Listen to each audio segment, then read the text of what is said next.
Hello guys, പുതിയൊരു വീഡിയോയിലേക്ക് സ്വാഗതം. ഇത് ഇമ്പീരിയൽ കിച്ചണാണ്. കുറേ സമയം അവിടെ ഇരിക്കേണ്ടി വന്നിരുന്നു വെയിറ്റ് ചെയ്ത് ഫുഡ് കഴിക്കാൻ. അപ്പോൾ നമ്മൾ കുറച്ച് ഫോട്ടോഗ്രാഫിയൊക്കെ നോക്കി. അതിനുശേഷം അവർ വിളിക്കുമ്പോഴത്തേക്ക് നമ്മൾ അകത്തോട്ട് മൂവ് ചെയ്യണം. നമ്മൾ പോകുമ്പോൾ നല്ല തിരക്കായിരുന്നു. അകത്തോട്ട് കയറി കഴിഞ്ഞ് കഴിഞ്ഞാൽ അവർ തന്നെ റിസർവ് ചെയ്ത് വെച്ചേക്ക് സീറ്റ്. പിന്നെ നമ്മൾ സാവകാശം വാഷ്റൂമിലൊക്കെ പോയി കൈ കഴുകി വന്നാൽ മതി. അപ്പോഴേക്കും മെനു വരും. മെനുവിനകത്താണെങ്കിൽ ഇഷ്ടംപോലെ സാധനങ്ങളാണ്. അപ്പോൾ എന്തെല്ലാം ഓർഡർ ചെയ്യണമെന്ന് നമുക്കേ അതിശയം തോന്നും. നമ്മൾ കാന്താരി ചിക്കനും ഓറിയൻ്റൽ ചിക്കനും നോർമൽ പരാത്തയും നൂല് പരാത്തയും കുൽച്ചിയാണ് ഓർഡർ ചെയ്തത്.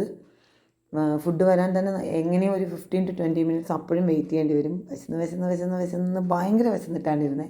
അപ്പോഴേക്കും ഫുഡ് വന്നപ്പോഴേക്കും ഫോട്ടോയൊന്നും എടുക്കാൻ പിന്നെ നമ്മൾ വെയിറ്റ് ചെയ്തില്ല. ചാടി വീണ് വാരി വലിച്ച് വെച്ച് ഫുഡ് എടുക്കുകയാണ് ചെയ്തത്. കണ്ടിട്ടില്ലാത്ത പോലത്തെ ആർത്തിയായിരുന്നു ഫുഡിനോട്. അത്രയും വിശപ്പായിരുന്നു. പക്ഷെ നല്ലതായിരുന്നു. 380 റുപ്പീസ് റേഞ്ചിനുള്ള കറികളാണ് നമ്മൾ ഓർഡർ ചെയ്തത്.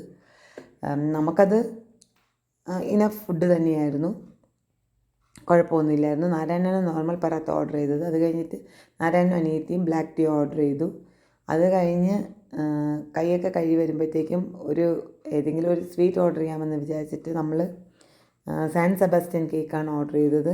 നമ്മൾ കഴിച്ച് കൈയൊക്കെ വാഷ് ചെയ്ത് കഴിഞ്ഞ് വരുമ്പോഴത്തേക്കും സാൻ സെബാസ്റ്റ്യൻ കേക്ക് റെഡിയായിരുന്നു. നല്ല കേക്കായിരുന്നു. ആദ്യം ഒരെണ്ണേ ഓർഡർ ചെയ്തുള്ളൂ. അപ്പോൾ കഴിച്ച് നോക്കിയപ്പോഴേക്കും ആ സാൻ സെബാസ്റ്റ്യൻ കേക്ക് അനിയത്തി ഉണ്ടാക്കുന്ന ചീസ് കേക്ക് പോലെ ഇരിക്കും. ഞങ്ങൾ ടേസ്റ്റ് കൊണ്ട് ഒരെണ്ണം കൂടെ ഓർഡർ ചെയ്തു. 200 റുപ്പീസാണ്. നമ്മൾ ഇത്രയും പേരും കഴിച്ചുകൊണ്ട് തന്ന ഫുഡ് വേർത്ത് തന്നെയായിരുന്നു കൊടുത്ത പൈസയ്ക്ക്.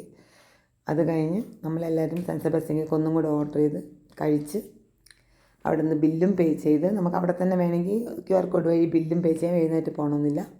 കഴിച്ച് അവിടെ നിന്ന് നമ്മൾ വീട്ടിലേക്ക് മടങ്ങുകയാണ് ചെയ്തത്. സാൻ സെബാസ്റ്റ്യൻ കേക്ക് കഴിക്കാൻ മാത്രമാണ് കുറച്ചധികം സമയം എടുത്തതെന്ന് തോന്നുന്നു മറ്റതിനേക്കാളും. പിന്നെ നമ്മൾ ബില്ലൊക്കെ നോക്കി പതുക്കെ പേ ചെയ്തിട്ട് ഹാപ്പി ആയിട്ട് അവിടെ നിന്ന് ഇറങ്ങുകയാണ് ചെയ്തത്. അടുത്ത വീഡിയോയിൽ വീണ്ടും കാണാം. Thank you.